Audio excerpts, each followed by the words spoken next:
Chapters 961, 962, 963, 964। Chapter start. Chapter 961 unprecedented contest. हा, आखिरकार में कामयाब हो गया। जमीन के नीचे की गुफा से बाहर आते हुए फैंग युआन का चेहरा खुशी से खिल उठा था। इस पूरे टाइम उसने अपनी पूरी ताकत इस इमॉर्टल किलर मूव को डिड्यूस करने में लगा दी थी और आज आखिरकार उस कुछ रिजल्ट्स मिल गए थे। इस नए किलर मूव में ईट स्ट्रेंथ इमॉर्टल गू, पुलिंग माउंटेन इमॉर्टल गू और पुलिंग वाटर इमॉर्टल गू कॉर्ड, जिनके साथ 3,30,000 सप्लीमेंट्री इमॉर्टल गू थे। उसने एक ऐसी शानदार कॉम्बिनेशन बनाई थी जो किसी दूसरे इंसान को भी चक्कर में डाल दे।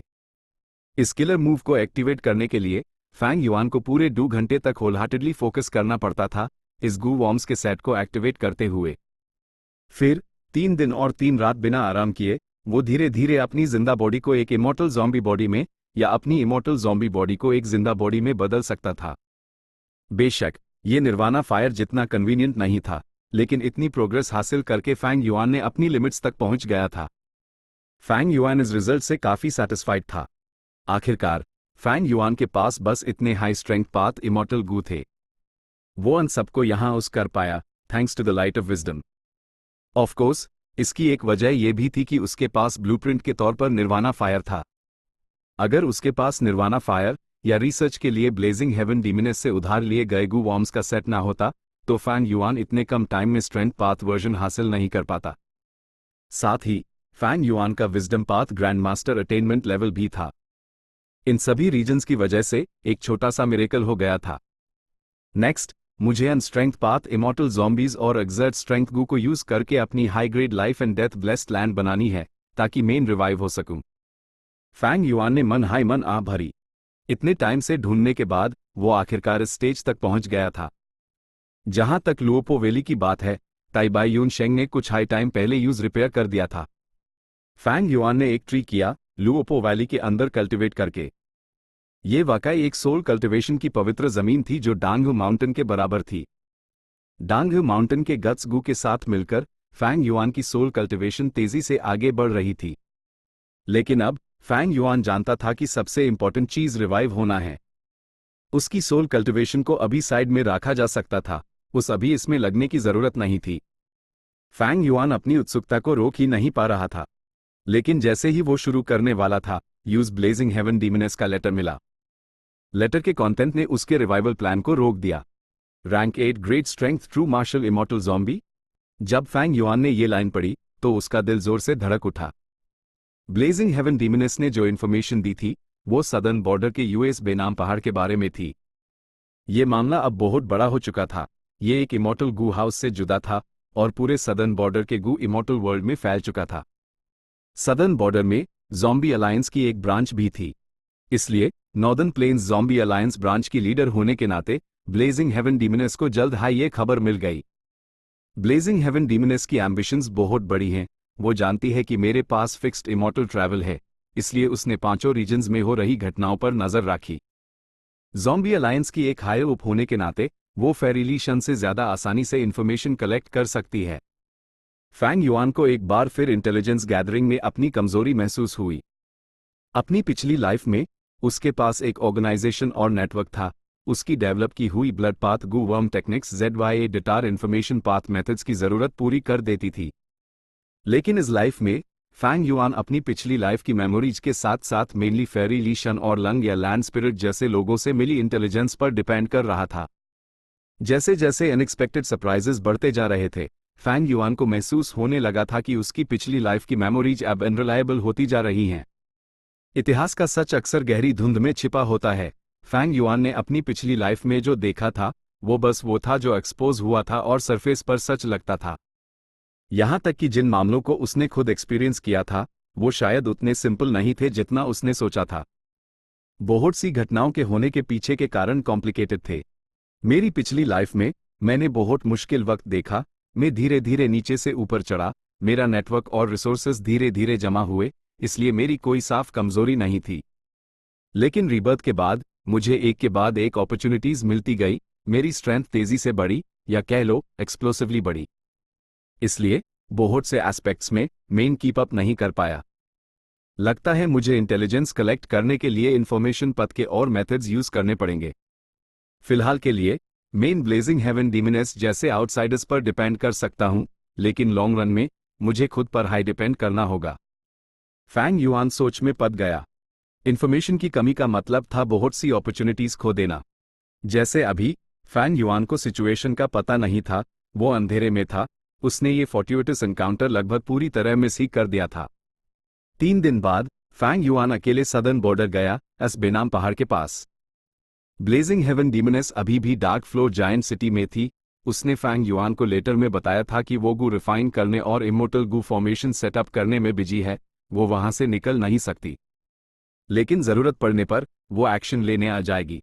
जहां तक ही लू लन और फेरी लीशन की बात है, वो नॉर्दर्न प्लेन्स में थे, लुओपो वैली का इस्तेमाल करके अपनी सोल्स को कल्टिवेट कर रहे थे और अपना फाउंडेशन बढ़ा रहे थे। उन्हें इमॉर्टल गू हाउस में बहुत ज्यादा इंटरेस्ट था, लेकिन उनका नॉर्दर्न प्लेन्स का ऑरा उनके लिए साउदर्न बॉर्डर में घूमना मुश्किल बना रहा था। फैंग युआन यहां इंटेलिजेंस हासिल करने आया था। बेशक वो नॉर्दर्न प्लेन्स में गू इमॉर्टल बना था, लेकिन उसके पास वेगली फेमिलियर फेस का कंसीलमेंट था। ऑर्डिनरी गू इमॉर्टल्स यूज एक्सपोज नहीं कर सकते थे। अस बेनाम पहाड़ पर वक्त वक्त पर फैंटम इमेजेस फिर से दिखाई दे रहे थे। बाइनिंग बिंग कहीं नजर नहीं आ रही थी।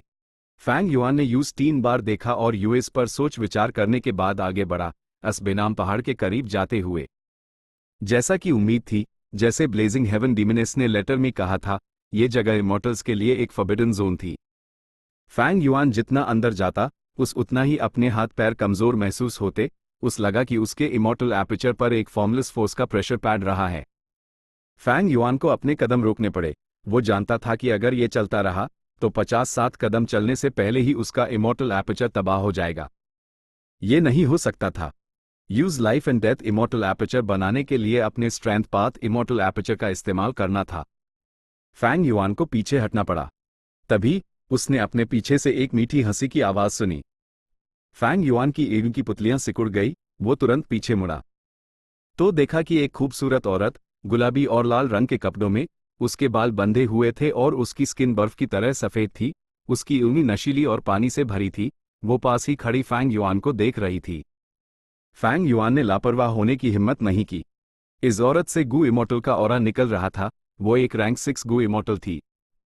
फैंग युआन की नजर देखकर इस खूबसूरत औरत ने अपना इंट्रोडक्शन दिया।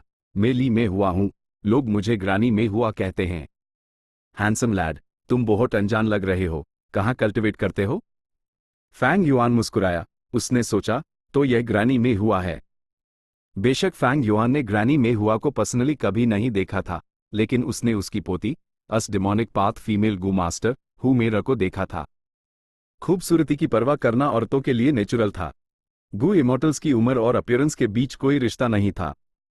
इस वक्त फैंग युआन ने एक हारा रोब पहना हुआ था और उसकी आस्तीनें बड़ी और चौड़ी थी।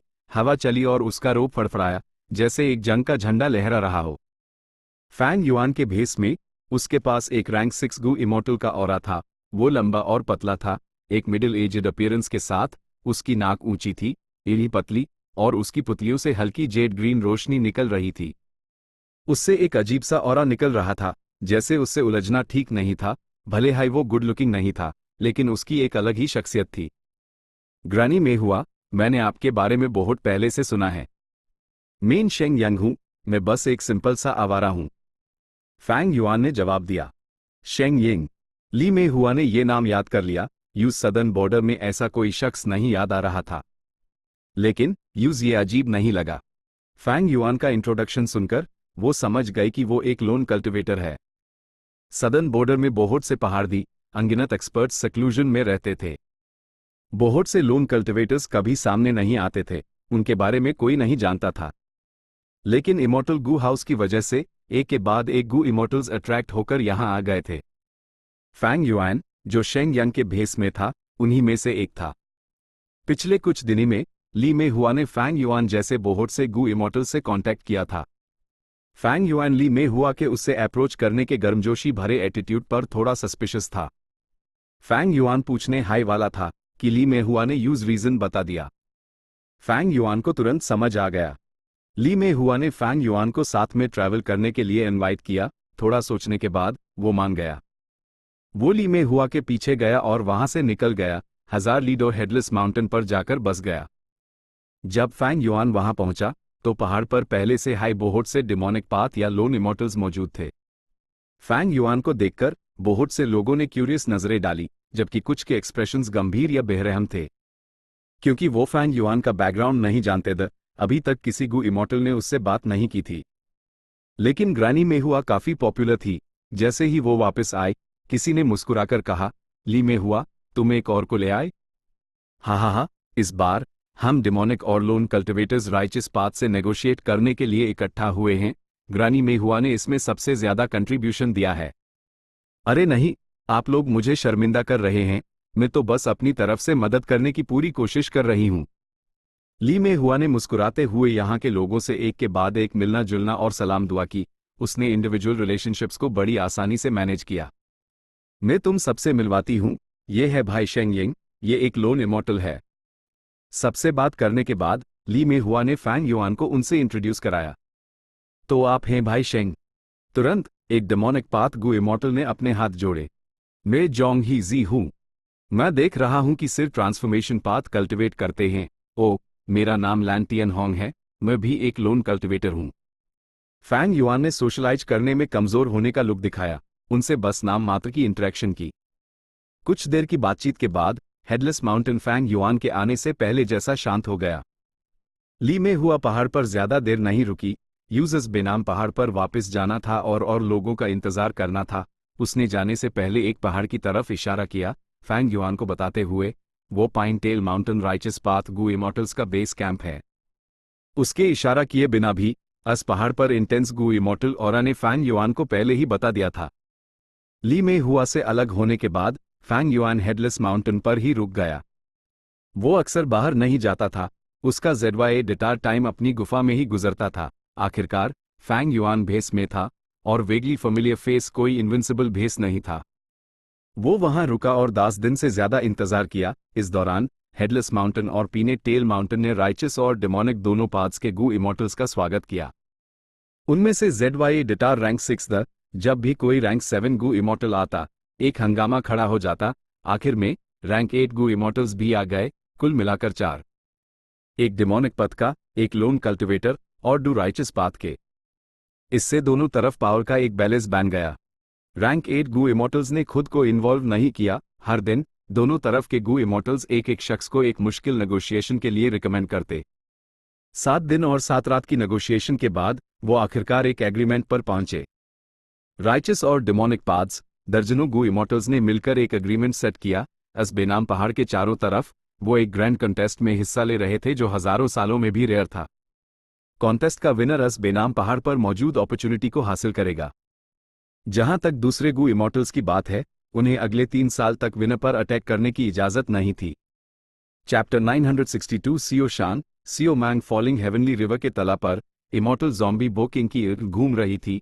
वो इमोशनलेसली सोंग जी जिंग और यूम्यू चुन को देख रहा था। इस वक्त सोंग जी जिंग और यूम्यू चुन के दिल उछल रहे थे। अन पर जबरदस्त प्रेशर था, वो पसीने से तरबतर थे। बो किंग को सूडो इमोर्टल वेनरेबल के नाम से जाना जाता था। अपने टाइम में यूज 5 रीजन्स में रैंक 9 वेनरेबल्स के नीचे सबसे ताकतवर शख्स माना जाता था। बेशक वो ट्रिब्यूलेशन के बाद एक इमोर्टल ज़ॉम्बी बन गया था और उसका इमोर्टल एपर्चर पूरी तरह तबाह हो गया था, लेकिन उसके पास अभी भी काफी रैंक 8 इमोर्टल एसेंस था। खासकर उसके स्वॉर्ड पाथ डाउ मार्क्स, वो तबाह नहीं हुए थे, इसलिए उसकी बैटल स्ट्रेंथ बहुत हाई खौफनाक थी। सबसे क्रूशियल पॉइंट डाउ मार्क्स थे। गु इमोर्टल का कल्टिवेशन लेवल जितना ऊंचा होता, उनके पास उतने ज्यादा डाउ मार्क्स होते। भले हाइडू लोग एक हाई इमोर्टल गु का इस्तेमाल कर रहे हों, डाउ मार्क्स में फर्क होने से इमोर्टल गु की पावर एम्पलीफाई होने पर अलग अलग रिजल्ट्स आते। कीन बाई शेंग को हाइलालो, एक सोल पाथ गु इमोर्टल जो मेटल पाथ भी कल्टिवेट करता था, उसके पास एक भी स्वॉर्ड पाथ डाउ मार्क नहीं था, लेकिन जब उसने 5 फिंगर फिस्ट हार्ड स्वॉर्ड का इस्तेमाल किया तो वो फंगजियोगे से बराबरी पर लड़ सकता था। इस वक्त बो किंग का कोई भी इमोर्टल गु डैमेज नहीं हुआ था। अपने ढेर सारे स्वॉर्ड पाथ डाउ मार्क्स के साथ वो ऐसी शक्ति दिखा सकता था जिसका अंदाजा लगाना भी मुश्किल था। वो लगभग अपनी शान को दोहरा सकता था जो उसके जिंदा रहते हुए थी। इसलिए by Kang Shuey, 7 star child और दूसरों के पास उसका मुकाबला करने का कोई चांस नहीं था। सोंग जी जिंग और यूम्यू चुन की तो बात ही छोड़ दो। गु इमोर्टल का रैंक जितना ऊंचा होता, फर्क उतना ही बड़ा होता। रैंक 7 और 8 के बीच डाउ मार्क्स का फर्क जमीन आसमान जैसा था। रैंक 6 और 7 के बीच शायद कभी कभी बराबरी का मुकाबला हो सकता था, लेकिन जब रैंक 8 रैंक 7 से लड़ता तो ये लगभग हमेशा एक तरफा लड़ाई होती थी। जब रैंक 9 रैंक 8 से लड़ता तो ये एक चींटी को कुचलने जैसा सिंपल होता। इमॉर्टल ज़ॉम्बी बो किंग के सामने सॉन्ग ज़ीजिंग और यू म्यू चुन के पास रिटेलिएशन का कोई रास्ता नहीं था। क्या मैं आज मरने वाला हूं? हम क्या करेंगे? हम क्या करेंगे? दोनों को अपने जिस्म ठंडे पड़ते महसूस हुए। उनके दिमाग में अनगिनत ख्याल घूम रहे थे। इस सिचुएशन को देखते हुए उनके पास बचने की उम्मीद लगभग ना के बराबर थी।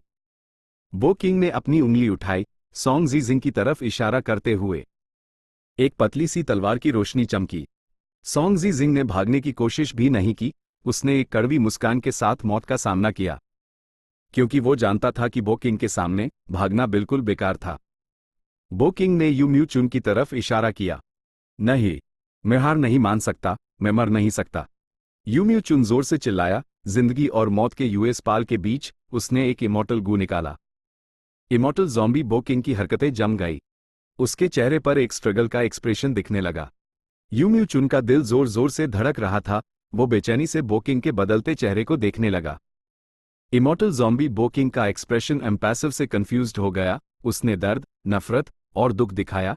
वो एक ट्रैफिक लाइट की तरह था जो तेजी से रंग बदल रही थी। आखिरकार उसका एक्सप्रेशन जिंदा हो गया। उसकी इल्म में कुछ समझदारी चमक रही थी। ये ऐसा था जैसे डिमेंशिया का कोई मरीज अचानक होश में आ गया हो। उसने अपने हाथ को देखा और आसपास के बेरहम खूनी मंजर को देखा। आखिर में उसने यू म्यू चुन की तरफ देखा, हिचकिचाते हुए पूछा, तुम हो? यू म्यू चुन का शरीर ठंडे पसीने से भरा हुआ था। उसने कमजोर आवाज में जवाब दिया जैसे उसने अपनी सारी ताकत खो दी हो, तुम आखिरकार जाग गई, मो याओ। लगता है मैंने सही दाव खेला था। बस थोड़ा सा रह गया था, बस थोड़ा सा। पता चला कि इमॉर्टल ज़ॉम्बी बो किंग के शरीर के अंदर जो रेमनेंट सोल थी वो मो याओ की रेमनेंट सोल थी। यू म्यू चुन के इमॉर्टल गू ने मो याओ की रेमनेंट सोल को जागा दिया था। इससे इमॉर्टल ज़ॉम्बी के दिमाग में मौजूद हेवेंस विल बाहर धकेल दी गई। हेवेंस विल के मैनिपुलेशन के बिना इमॉर्टल ज़ॉम्बी बो किंग ने हमला करना बैंड कर दिया। यू म्यू चुन ने कई गहरी सांसें ली और आगे बोला, याद करो हमारी यूएस वक्त की बात, बो किंग को रिवाइव करने के लिए। बो किंग। अपने प्रेमी का नाम सुनकर मो याओ की रेमनेंट सोल कांप उठी। उसने इमॉर्टल ज़ॉम्बी बॉडी को मैनिपुलेट किया। सिर हिलाते हुए यू म्यू चुन को बीच में टोका, तो अब मुझे क्या करना चाहिए? यू म्यू चुन ने 7 स्टार चाइल्ड और सॉन्ग ज़ीजिंग की लाशों को देखा और आ भरी। अगर वो जिंदा होते तो यू म्यू चुन के साथ वो तीनों मिलकर एक इमॉर्टल किलर मूव का इस्तेमाल कर सकते थे और सभी इमॉर्टल्स को सेंट्रल कॉन्टिनेंट के नॉर्थ ईस्ट एरिया में टेलीपोर्ट कर सकते थे। हेवनली लोटस सेक्टस एरिया को कंट्रोल करता था।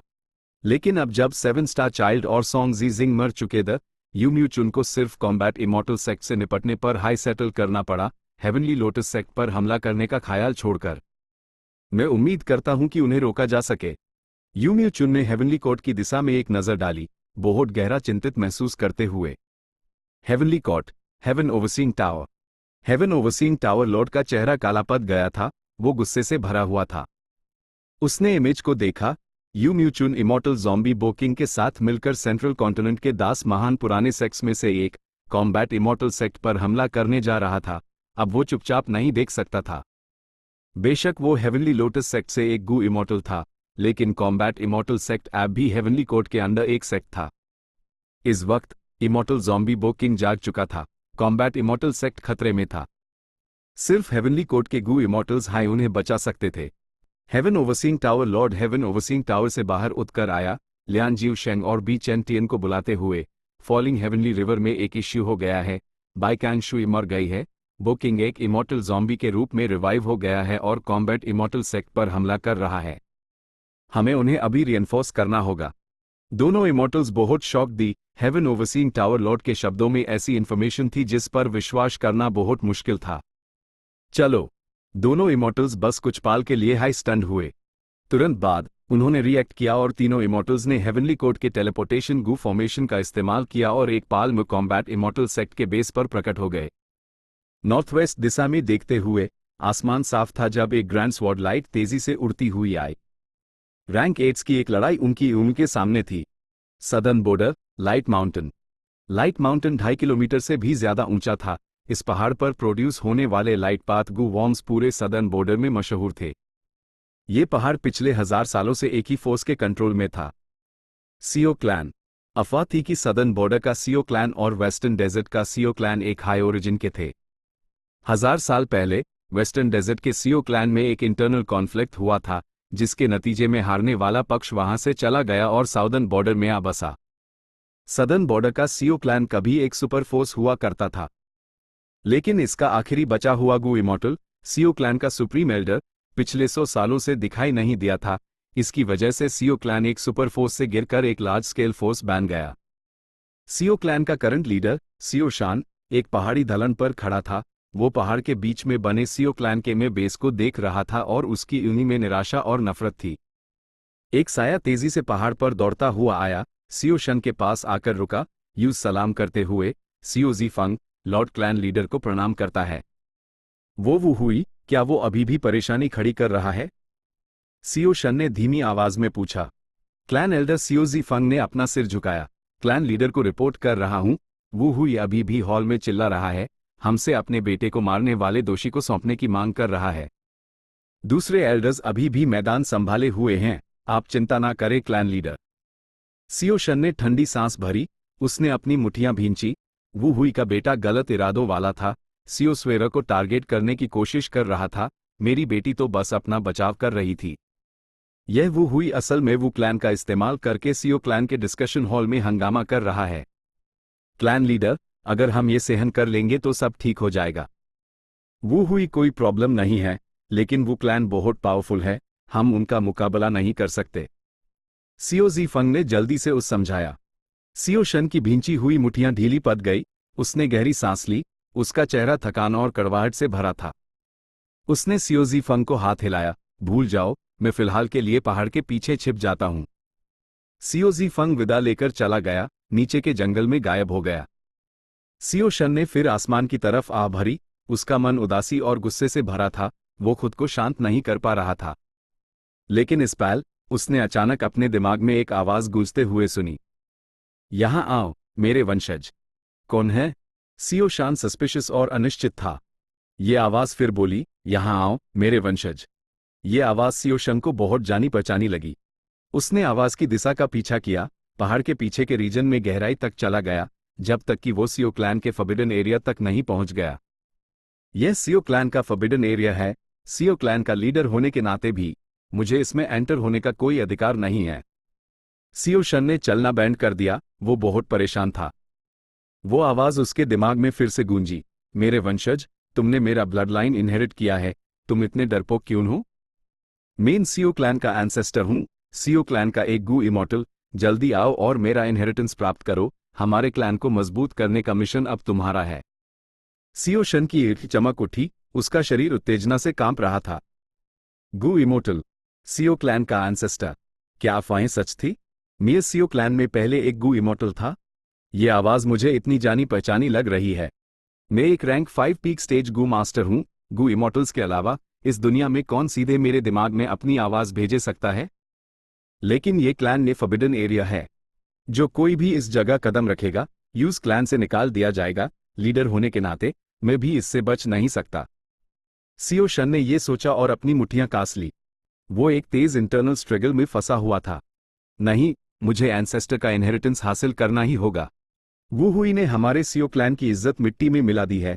अगर वू क्लैन वू हुई का सपोर्ट करता है तो क्या मैं अपनी बेटी को बचा पाऊंगा? वू क्लैन इतना दबदबा वाला और जबरदस्त है। अफवाहें कहती हैं कि उनके पीछे वू क्लैन के गू इमॉर्टल्स का हाथ है। अगर मैं इनहेरिटेंस हासिल करके एक गू इमॉर्टल बन जाता हूं तो मैं जरूर सियो क्लैन की रेप्यूटेशन बढ़ा पाऊंगा और सब कुछ बदल दूंगा। सियो शन के चेहरे पर दृढ़ निश्चय चमक उठा। उसने अब और हिचकिचाहट नहीं की। वो फॉरबिडन एरिया में चला गया। आवाज के मार्गदर्शन में वो एक गुफा तक पहुंचा। गुफा के अंदर एक इमॉर्टल गू देखा। इससे पहले कि वो रिएक्ट करता, इमॉर्टल गू एक रहस्यमयी रोशनी में बदल गया और उसके शरीर में समा गया। इस गू वर्म का ऑरा मुझे सिर्फ पावर से ही हिलने नहीं दे रहा है। क्या ये लेजेंडरी इमॉर्टल गू है? सियो शान हैरान और खुश था। लेकिन जब उसने अपने शरीर की जांच की तो इमॉर्टल गू कहीं नहीं दिखा। वो उस कहीं नहीं ढूंढ पाया। और इस वक्त उसके सिर में आने वाली आवाज पूरी तरह से गायब हो गई। सियो शन ने घबराहट और गहरे संदेह के साथ पहाड़ के फॉरबिडन एरिया से बाहर कदम रखा। भाई, अभी वू क्लैन का एल्डर यहां परेशानी खड़ी करने आया है, लेकिन तुमने लीडर होते हुए हमारे नियम तोड़े और हमारे क्लैन के फॉरबिडन एरिया में घुस गए। तुम क्लैन लीडर बनने के लायक नहीं हो। सियो मांग अचानक प्रकट हुआ, अपने साथ सियो क्लैन के कई एल्डर्स को लेकर। सियो शन को समझ आ गया कि सिचुएशन खराब हो रही है। वो जानता था कि उसके जुड़वा भाई की एम्बिशंस बहुत बड़ी हैं, वो हमेशा से क्लैन लीडर की पोजीशन पर नजर रखे हुए था। ये वैसा नहीं है जैसा तुम सोच रहे हो। सियो शन खुद को समझाना चाहता था, लेकिन वो साफ साफ समझा नहीं पाया।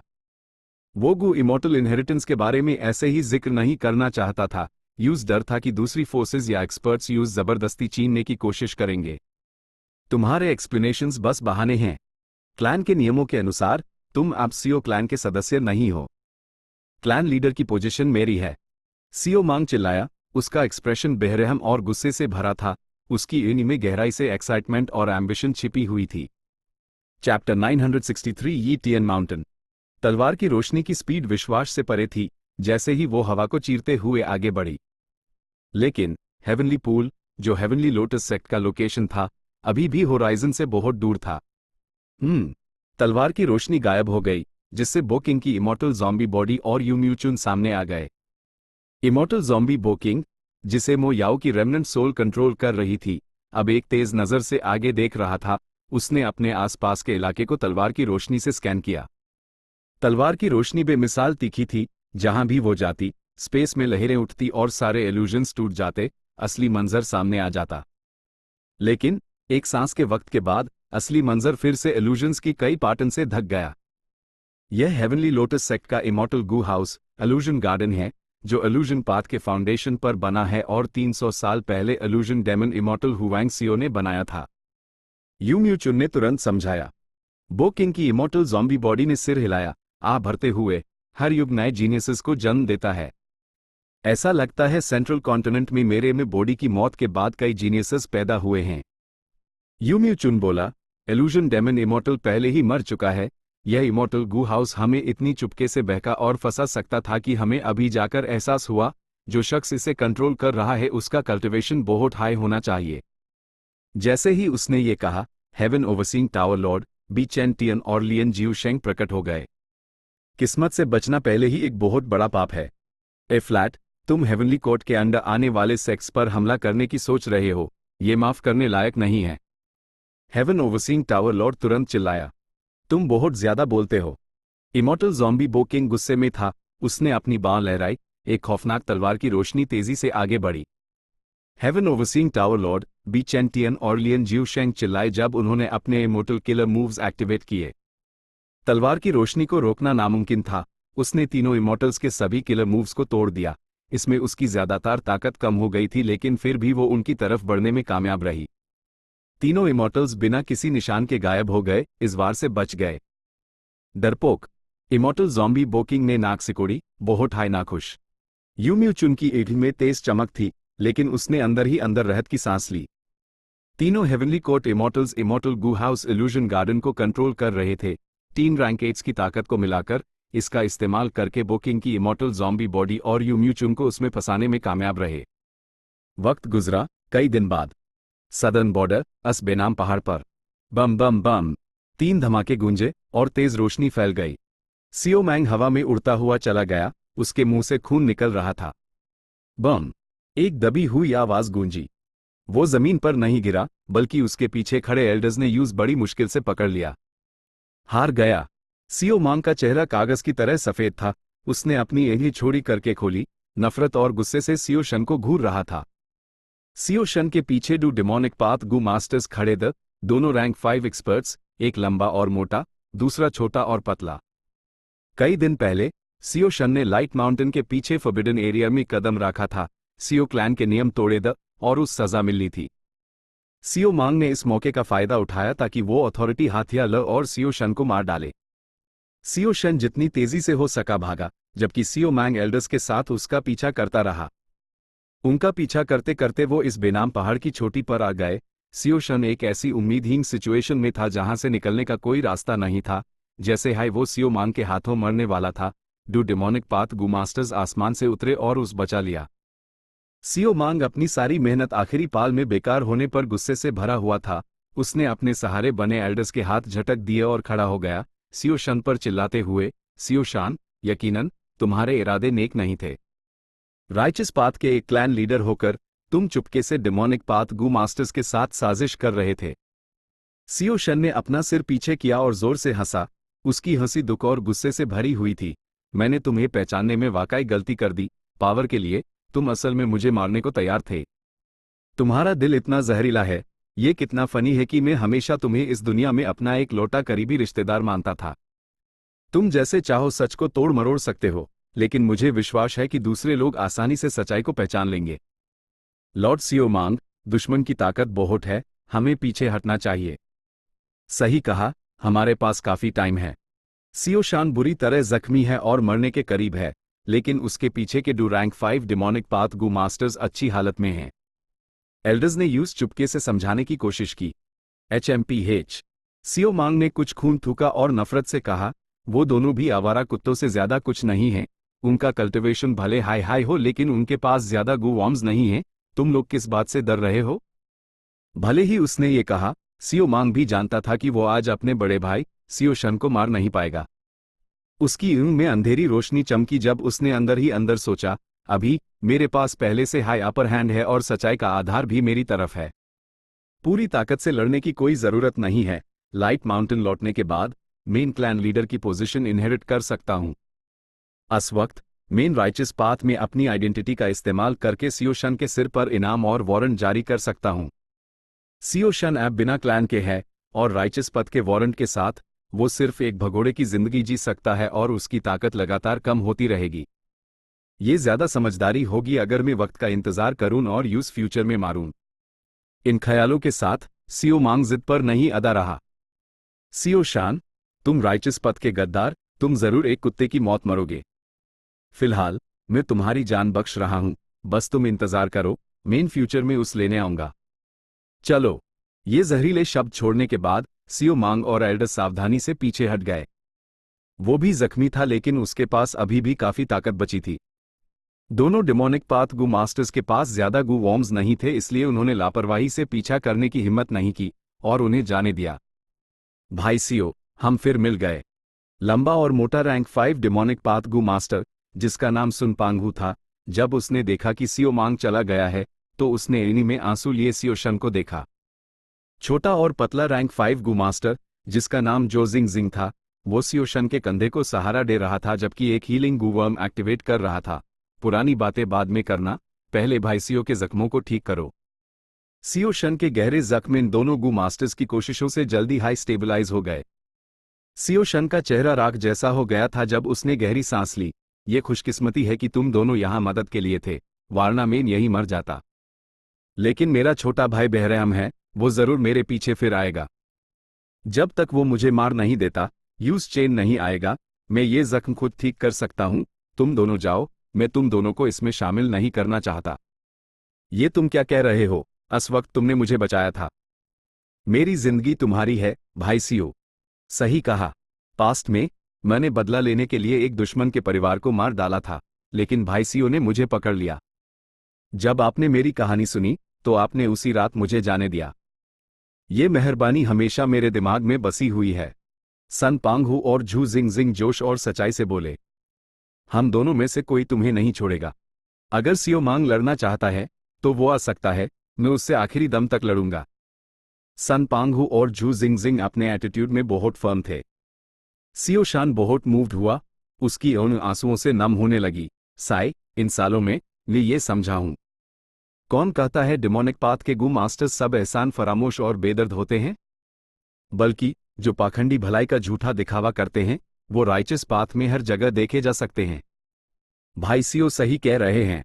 हम में से बहुत से डेमोनिक पथ में अपने नेचर के प्रति सच्चे रहते हैं और राइचस पथ हमें मारने के लिए हर मुमकिन कोशिश करता है।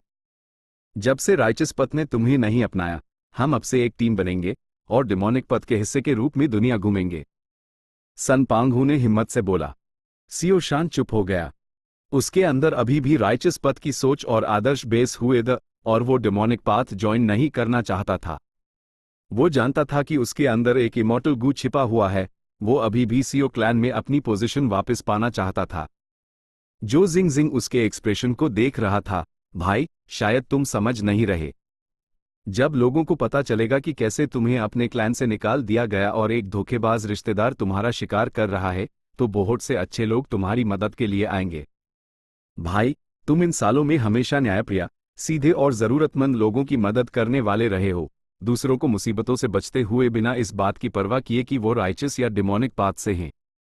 हर कोई तुम्हारी मदद करने को तैयार होगा, तुम्हारे लिए लड़ने को तैयार होगा। सीओ शन ने भावे से कोड़ी, लेकिन कोई जवाब नहीं दिया। इस पल वो आवाज उसके दिमाग में फिर से आई, बेवकूफ, तुम्हें राइचस और डिमोनिक के बीच के फर्क को इतनी सख्ती से मानने की क्या जरूरत है? जब से तुमने मेरा इमॉर्टल गू इनहेरिट किया है, तुम्हारे पास अपना खुद का सीओ क्लैन बनाने और उस समृद्धि की तरफ ले जाने की काबिलियत है। मैं अब तुम्हें एक टास्क दूंगा, ध्यान से सुनो। सीओ शान एक्साइटेड हो गया और ध्यान से सुनने लगा। उसके दिमाग में आवाज ने उस बताया कि सिर्फ इस टेस्ट को पास करके ही वो सच में इनहेरिटेंस हासिल कर सकता है, इमॉर्टल गू पा सकता है और गू इमॉर्टल बनने का तरीका हासिल कर सकता है। इस पहाड़ पर गू मास्टर्स को इकट्ठा करो और एक मजबूत गांव बनाओ और आने वाले किसी भी राइचस पथ के दुश्मन से लड़ो। जब तक इसे 100 दिन तक मेंटेन किया जा सकता है, मेन टेस्ट पास कर सकता हूं, इमॉर्टल गू हासिल कर सकता हूं और एक गू इमॉर्टल बन सकता हूं। सीओ शन का एक्साइटमेंट बयान करना मुश्किल था। उसने अपनी मुट्ठियां भींची और उसकी एड़ तेजी से चमक उठी। अच्छा, तो चलो पूरी ताकत लगा देते हैं। इन तथाकथित राइचस पाथ के लोगों को हमारी ताकत देखने दो। सीओ शन अचानक हिम्मत से बोला। सन पांगहू और झू जिंगजिंग बहुत खुश हुए। थोड़ी देर और डिस्कस करने के बाद उन्हें एक दूसरे से काफी लगाव महसूस हुआ। वो मिलजुलाई कर बात कर रहे थे और पी रहे थे। सीओ शन ने देखा कि वक्त सही है और उन्हें सगे भाई बनने का सुझाव दिया। सन पांगहू और झू जिंगजिंग ने कहा कि ये तो एक शानदार चीज है।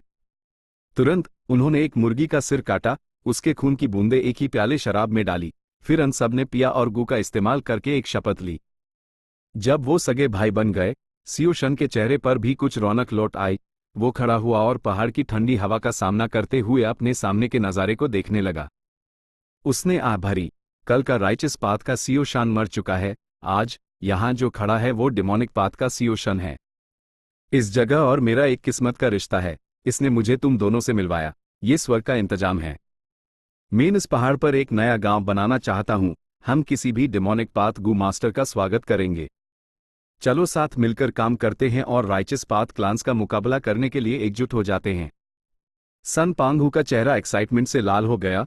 उसने थम्स अप देते हुए तारीफ की। भाई, तुम सच में ऊंचे आदर्शों वाले एक महान हीरो हो। ये कितना शानदार काम है।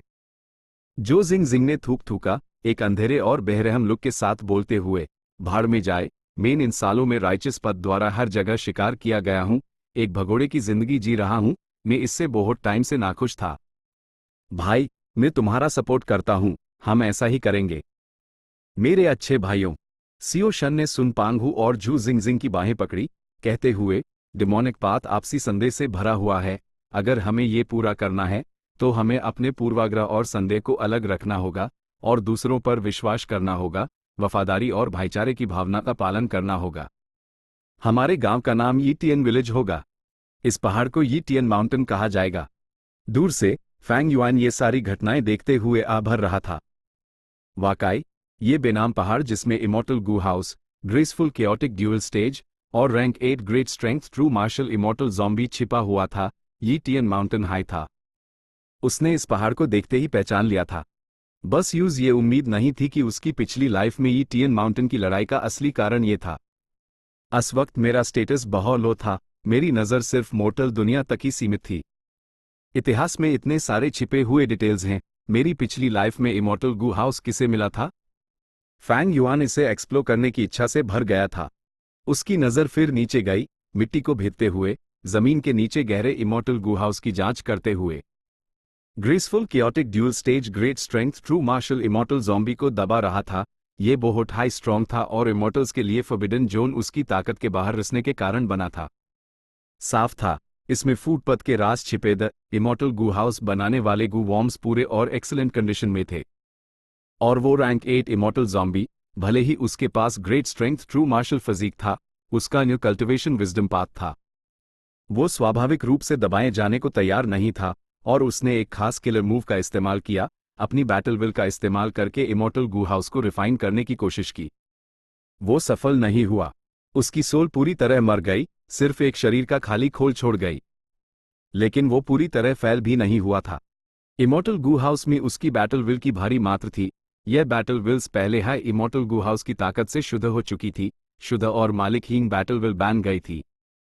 जब ये टीएन माउंटेन पर लड़ाइयाँ हुई तो गू मास्टर्स के लड़ने के इरादे बैटल विल बनाएंगे और इमॉर्टल गू हाउस में बैटल विल के साथ रेजोनेट करेंगे। शुद्ध बैटल विल फिर धीरे धीरे गू मास्टर की इंडिविजुअल बैटल विल में बदल जाएगी। अगर कोई इमॉर्टल गू हाउस में सारी बैटल विल को अपनी खुद की बैटल विल में बदल लेता तो वो रैंक 8 इमॉर्टल ज़ॉम्बी के अधूरे आखिरी कदम को पूरा कर लेता, यानी इमॉर्टल गू हाउस को रिफाइन करके इमॉर्टल गू हाउस का असली मालिक बन जाता। सदर्न बॉर्डर गू इमॉर्टल्स द्वारा तय किया गया गैम्बलिंग कॉन्टेस्ट इसी पॉइंट के आईआरडी गिर्द घूमता था। सबसे पहले इमॉर्टल्स के लिए फॉरबिडन जोन पहले ही 10,000 ली तक फैल चुका था। गू इमॉर्टल्स खुद एक्शन नहीं ले सकते थे, इसलिए वो सिर्फ मॉर्टल्स को अपने प्रतिनिधि के रूप में चुन सकते थे। उसके बाद वो एक बैटलफील्ड बनाएंगे। सिर्फ लगातार भयंकर लड़ाइयां हाई मॉर्टल गू मास्टर्स की बैटल विल को स्टिम्युलेट कर सकती थी। फिर मॉर्टल गू मास्टर्स के शरीर में एक सिंपल विजडम पाथ टेक्निक के जरिए छेड़छाड़ की जाएगी। आखिर में इमॉर्टल गू हाउस में शुद्ध बैटल विल गू इमॉर्टल की पर्सनल बैटल विल में कन्वर्ट हो जाएगी। कंक्लूजन में गू इमॉर्टल्स कुछ मॉर्टल्स को चुनेंगे और इन मॉर्टल्स को टूल्स में बदल देंगे, जिनका इस्तेमाल Gu immortal graceful chaotic dual stage को इनडायरेक्टली रिफाइन करने के लिए करेगा। सियो शान सियो क्लैन के सुप्रीम एल्डर द्वारा चुना गया शख्स था। उसके शरीर पर न सिर्फ सियो क्लैन के सुप्रीम एल्डर का इमॉर्टल गू था, बल्कि इमॉर्टल एसेंस और सुप्रीम एल्डर की बैटल विल की भारी मात्रा भी थी। बस इतना था कि सियो शन सिर्फ एक मोर्टल था, सिर्फ एक इमॉर्टल गू की धुंधली सी इमेज देखने में सक्षम था और सच्चाई से बिल्कुल अनजान था। स्वाभाविक रूप से सियो शन के अलावा सियो मांग भी इसी तरह सियो क्लैन के सुप्रीम एल्डर का एक मोहरा था। अगर यह सियो क्लैन के सुप्रीम एल्डर द्वारा अरेंज ना किया गया होता तो सियो मांग कैसे इत्तेफाक से सियो शन से टकरा जाता जब उसने फॉरबिडन एरिया में कदम रखा। ये दोनों रैंक 5 गू मास्टर्स जो गू मास्टर्स की दुनिया के शिखर पर खड़े द दोनों अंधेरे में थे, दोनों सियो क्लैन के सुप्रीम एल्डर के हाथों में खेले जा रहे थे। चैप्टर 964 गुआलाव बोरोज मनी सियो शन ने सियो क्लैन के रेनफोर्समेंट्स को पीछे हटने पर मजबूर कर दिया और इस पहाड़ को यीटियन माउंटेन नाम देने के बाद उसने हर तरफ से डिमोनिक पथ के मेंबर्स को इनवाइट करना शुरू कर दिया, अपनी फोर्सेस बनाते हुए। क्लैन से निकाले जाने से पहले वो अपने शानदार आदर्शों के लिए जाना जाता था। उसका सोशल नेटवर्क बहुत बड़ा था और वो राइचस और डेमोनिक दोनों पाथ्स में पॉपुलर था।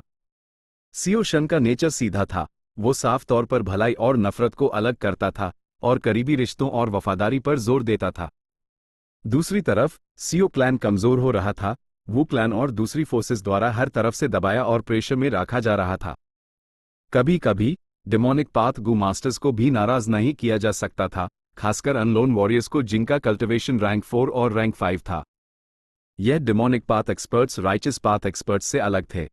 डेमोनिक पाथ एक्सपर्ट्स अकेले रहते थे, बिना सोचे समझे काम करते थे, लेकिन राइचस पाथ एक्सपर्ट्स आदर्श, परिवार, रेपुटेशन और ऐसी ही चीजों से बंधे हुए थे। सियो क्लैन ने खुद को मजबूत करने के लिए सालों पहले एक कैरावान स्थापित किया था। इन घुमंतु डेमोनिक पाथ एक्सपर्ट्स के साथ दूसरे क्लान्स के मुकाबले और भी ज्यादा सावधानी से पेश आया जाता था। इन पिछले सालों में सियो शन ने इन डेमोनिक पाथ गू मास्टर्स को जाने दिया, या अगर हो सका तो उन्हें अपने साथ मिला लिया, लेकिन अगर मारने की नौबत आई तो वो पूरी ताकत से और जितनी जल्दी हो सके करता था। कभी कभी वो कुछ लोन कल्टिवेटर्स या डेमोनिक कल्टिवेटर्स की फाइनेंशियली मदद भी करता था। इसलिए भले ही वो एक राइचस पाथ का क्लैन लीडर था, उसने डेमोनिक पथ के कई गू मास्टर्स का अनुमान प्राप्त कर लिया था। इन सब ने सियो शान को एक मजबूत रैलिंग फोर्स दी। जब उसके द्वारा एक मजबूत गांव बनाने की खबर फैली तो बहुत से तुरंत रिस्पॉन्सेज आए। कुछ दिन बाद कई डेमोनिक पाथ एक्सपर्ट्स दूर दूर से सफर करके सियो शन को ज्वाइन करने आ गए। इसके अलावा सदर्न बॉर्डर के गू इमॉर्टल ने हालात को गुप्त रूप से और तीव्र कर दिया ताकि वो आसानी से अपने मोहरों को बैटलफील्ड में उतार सकें। इस तरह ज्यादा से ज्यादा डेमोनिक पाथ गू मास्टर्स और लोन कल्टिवेटर्स यीटियन विलेज ज्वाइन करने लगे। सिर्फ 6 से 7 दिनों में यीटियन विलेज में 30 से ज्यादा मेंबर्स हो गए थे। ऐसी स्पीड ने सियो शन को भी हैरान और चकित कर दिया। जैसे जैसे लोगों की संख्या बढ़ी, उन्होंने एक ऑर्गेनाइजेशन बनाया। किसी भी ऑर्गेनाइजेशन में स्टेटस में फर्क होना जरूरी होता है। गू मास्टर्स की दुनिया में ताकतवर को हमेशा सम्मान दिया जाता था। इन सब लोगों में सीओ शन की ना सिर्फ सबसे ज्यादा स्ट्रेंथ थी, बल्कि उसकी रेपुटेशन भी सबसे ज्यादा थी। यूज सबने ये टीएन विलेज का लीडर चुना, जो सबसे ऊंचे रैंकिंग पर स्थिर रूप से स्थापित था। उसके डू सेज भाई सुन पांगहू और झू जिंगजिंग क्रमशः दूसरे और तीसरे रैंक पर स्थापित किए गए। आखिरकार वो रैंक 5 एक्सपर्ट्स तक, दूसरों में सबसे ज्यादा स्ट्रेंथ उन्हीं की थी। जहां तक दूसरे लोगों की बात है, उनमें से ZY एडिटर रैंक 2 और रैंक 3 के कुछ हाई रैंक 4 के थे। उनके स्टेटसेस उनके कल्टीवेशन और स्ट्रेंथ के अनुसार सरल रूप से अरेंज किए गए थे। एक पहाड़ी गुफा में फैंग युआन एक गू इमॉर्टल के साथ शराब पी रहा था। यह डेमोनिक पाथ का रैंक 6 गू इमॉर्टल कद में छोटा था, लेकिन उसका सिर बड़ा था। वो एक बूढ़ा आदमी था और उसका नाम गुआलाव था। ये लो भाई शेंगयिंग, एक घूंट लो, मेरी मेलो वाइन का टेस्ट कैसा है? गुआलाव ने जोश से फैंग युआन को पीने के लिए कहा। फैंग युआन गुआलाव के आने का मतलब जानता था। बिना कुछ कहे उसने एक घूंट पिया और सिर हिलाया, आलोचना करते हुए, नॉट बैड, नॉट बैड।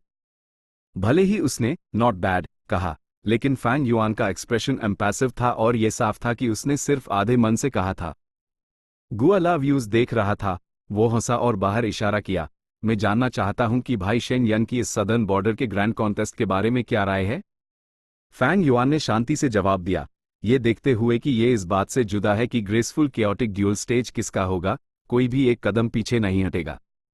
जबकि सभी इस कॉन्टेस्ट में हिस्सा ले रहे हैं और एग्रीमेंट में शामिल हो गए हैं, अपनी अपनी शर्तें आगे रखते हुए कोई भी परेशानी खड़ी नहीं करेगा। पास्ट में हमेशा righteous path high demonic path को दबाता था, चाहे वो मॉर्टल गू मास्टर वर्ल्ड में हो या गू इमॉर्टल वर्ल्ड में। लेकिन अभी एक एक्सेप्शन था। इमॉर्टल गू हाउस के प्रकट होने ने सदर्न बॉर्डर के गू इमॉर्टल्स की दुनिया को पूरी तरह हिलाकर रख दिया था। इमॉर्टल गू हाउस को हथियाने के लिए डेमोनिक और लोन इमॉर्टल्स सामने आए, एक बड़ी फोर्स बनाते हुए जिसने राइचस पथ को कॉम्प्रोमाइज करने और ये बड़ा गैम्बलिंग कॉन्टेस्ट स्थापित करने पर मजबूर कर दिया। शर्त का कॉन्टेंट ये था कि मॉर्टल्स को मोहरों के रूप में चुना जाएगा जो यीटियन माउंटेन में राइचस और डेमोनिक पाथ्स के बीच लड़ाई में हिस्सा लेंगे, अपने पीछे के गू इमॉर्टल को इमॉर्टल गू हाउस रिफाइन करने में मदद करते हुए। लेकिन इस बड़े कंटेस्ट में हिस्सा लेने के लिए कुछ शर्तें थी। कोई भी गू इमॉर्टल जो इस गैम्बलिंग कॉन्टेस्ट में हिस्सा लेना चाहता था, उसे एक शर्त लगानी पड़ती थी। जो लोग बड़ी शर्तें लगाते थे, वो ऊंचे कल्टिवेशन वाले मोहरों को अरेंज कर सकते थे और लड़ाई में पहले एंटर कर सकते थे। आखिर में जब गैम्बलिंग कॉन्टेस्ट खत्म होगा, सारी शर्तें फिर से बांधी जाएंगी। हर गू इमॉर्टल को उनके द्वारा रिफाइन की गई बैटल विल की मात्रा के अनुसार रैंक किया जाएगा। जिस किसी के पास इमॉर्टल गू हाउस में बैटल विल की ज्यादा मात्रा होगी, यूज उसी के अनुसार ज्यादा रिटर्न्स मिलेंगे। स्वाभाविक रूप से जो बैटल विल का 50% से ज्यादा रिफाइन करेगा, वो विनर होगा। जो इमॉर्टल गू हाउस को एक्टिवेट कर सकेगा, अपनी शर्त से सबसे ज्यादा रिटर्न्स प्राप्त करेगा। लेकिन दूसरे गू इमॉर्टल्स को भी कुछ प्रॉफिट्स मिलेंगे। उन्हें शायद छोटे बेट्स से बड़े रिटर्न्स भी मिल सकते हैं, एक बड़ी दौलत कमा सकते हैं। इस शर्त को शानदार माना जा सकता था।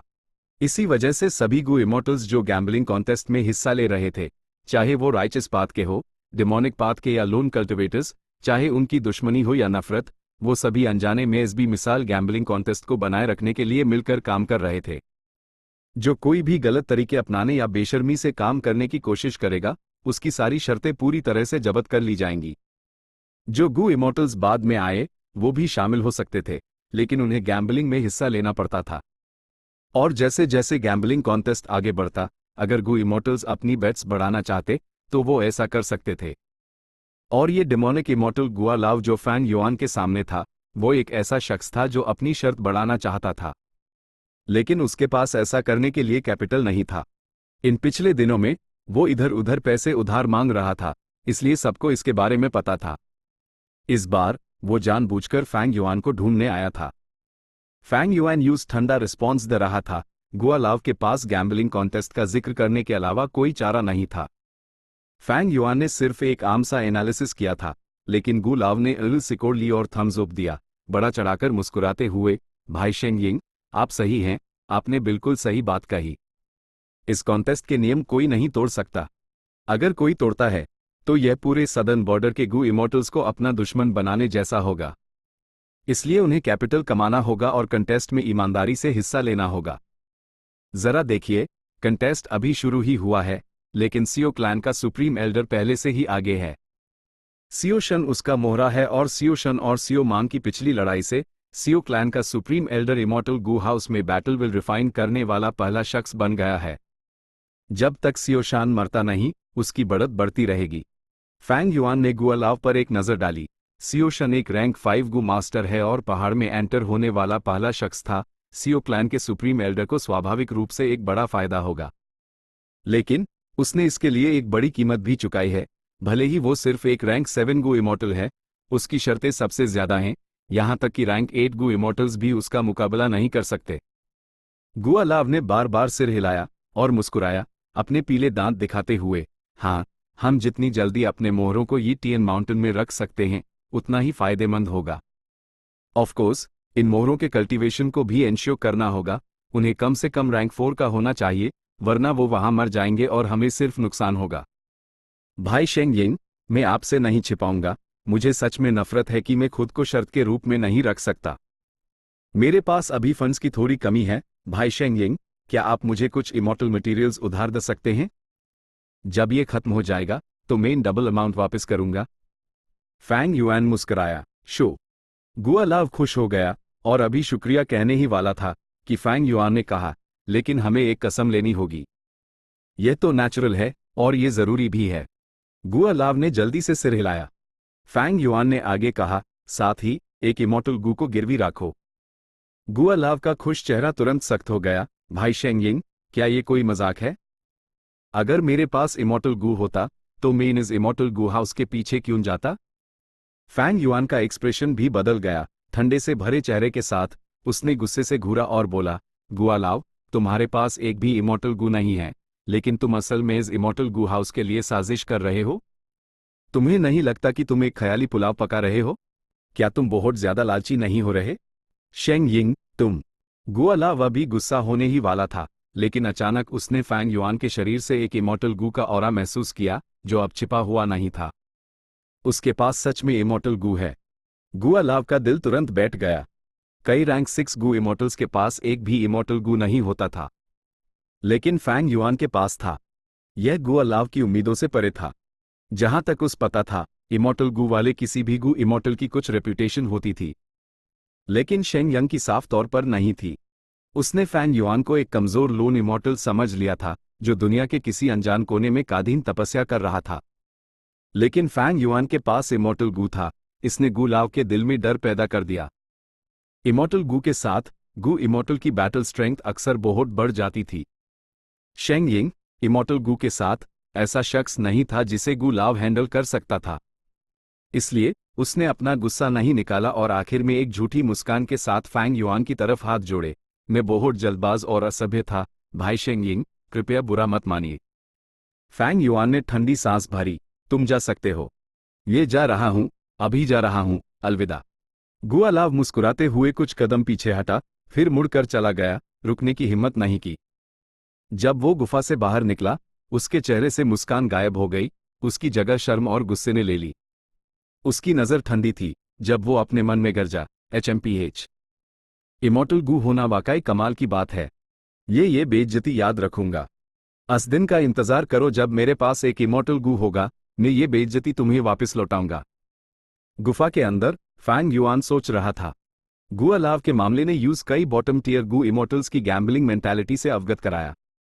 इन लोगों में से ज्यादातर के पास इमॉर्टल गू नहीं था, इसलिए उन्हें इमॉर्टल गू हाउस की अत्यधिक प्यास थी। वो सब जानते थे कि सफलता छोटी कोशिशों पर नहीं बनाई जा सकती, लेकिन जब बात खुद पर आती थी तो कौन नहीं चाहता था कि एक कदम में आसमान छू ले और रातों रात अमीर हो जाए। उनके सामने गैम्बलिंग कॉन्टेस्ट ने इन गू इमॉर्टल्स को compete करने के लिए एक अत्यंत अनुकूल माहौल दिया था। अगर ये एक नॉर्मल सिचुएशन होती, जैसे जंगली इमॉर्टल गू ढूंढना, तो गू इमॉर्टल्स एक दूसरे से लड़ने में लग जाते। इन बॉटम टियर गू इमॉर्टल्स जिनके पास इमॉर्टल गू नहीं था, उनकी बैटल स्ट्रेंथ कम थी, वो दूसरे गू इमॉर्टल्स से कैसे compete कर सकते थे? लेकिन ये गैम्बलिंग कॉन्टेस्ट दूसरे एस्पेक्ट्स की परख कर रहा था, ना कि गू इमॉर्टल की अपनी बैटल स्ट्रेंथ की। इसने बॉटम टियर गू इमॉर्टल्स को सफलता की उम्मीदें दी। गुआलाव जैसे एग्जाम्पल्स कम नहीं थे। फैंग युआन ने फिर सियो क्लैन के सुप्रीम एल्डर के बारे में सोचा। खबरों के अनुसार ये रैंक 7 गु इमॉर्टल एक बड़ी समस्या का सामना कर रहा था। उसने अपनी पिछली ट्रिब्यूलेशन में बड़ी मुश्किल से खतरे को टाल पाया था और उसकी स्ट्रेंथ अभी तक रिकवर नहीं हुई थी। अगली ट्रिब्यूलेशन, जो और भी पावरफुल होगी, पहले ही नजदीक आ रही थी। सियो क्लैन के पास सिर्फ एक हाई गु इमॉर्टल बचा था, वो था वो खुद। दूसरे गु इमॉर्टल के सपोर्ट के बिना वो इस ट्रिब्यूलेशन का सामना अकेले नहीं कर पाएगा और उसकी मौत लगभग तय थी। लेकिन इस गैम्बल ने यूज जीने की उम्मीद दी। अगर यूज इमॉर्टल गु हाउस मिल जाता तो यूज इस ट्रिब्यूलेशन से गुजरने में बड़ी एश्योरेंस मिल जाती। इसलिए उसने अपना सब कुछ दांव पर लगा दिया और इस गैम्बल में ऑल इन चला गया, सबसे ऊंची शर्तें लगाते हुए। इन शर्तों ने यूज डू मोहरे चुनने की योग्यता दी। इसके अलावा दोनों मोहरों का कल्टिवेशन रैंक 5 था। उनमें से सियो शान कॉन्टेस्ट के एरिया में एंटर होने वाला पहला था, दूसरा सियो मांग कुछ और समय बाद स्टेज में एंटर होगा। सियो शान डिमोनिक पाथ से बिलोंग करता था और सियो मांग राइचस पाथ से। चाहे राइचस और डिमोनिक पाथ्स के बीच का नतीजा कुछ भी हो या प्रोसेस कैसे भी जाए, सियो क्लैन का सुप्रीम एल्डर इन दोनों को अरेंज करके पूरी तरह तैयार था। दोनों रैंक 5 मोहरों के मरने की संभावना कम थी। जैसे जैसे समय गुजरेगा, सियो क्लैन के सुप्रीम एल्डर का फायदा बढ़ता रहेगा। इस बार मैंने जानबूझकर एक इमॉर्टल गु का ऑरा लीक किया ताकि दूसरे गु इमॉर्टल्स पर्याप्त सावधानी महसूस करें और मुझे कमजोर ना समझें। मुझे इस गैम्बलिंग कॉन्टेस्ट में ठीक से हिस्सा लेना होगा। गैम्बलिंग कॉन्टेस्ट से एक्सपोज हुई इन्फॉर्मेशन बहुत कीमती है। ये मेरे लिए साउदर्न बॉर्डर के गु इमॉर्टल्स की दुनिया के करीब जाने और उनके स्ट्रक्चर को समझने का सबसे कीमती मौका है। जहां तक इस गैम्बल की बात है, शायद मैं खुद एक्शन ले सकता हूं। एक तेज रोशनी फैंग युआन की ईद से गुजर गई। Chapter and.